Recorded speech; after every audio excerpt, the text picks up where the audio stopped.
Meaning of hematological.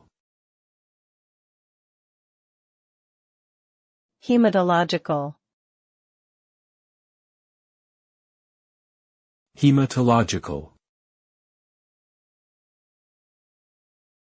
Hematological. Hematological. Hematological refers to the study and treatment of blood and blood-related diseases. It encompasses a wide range of medical conditions, including anemia, leukemia, lymphoma, and multiple myeloma.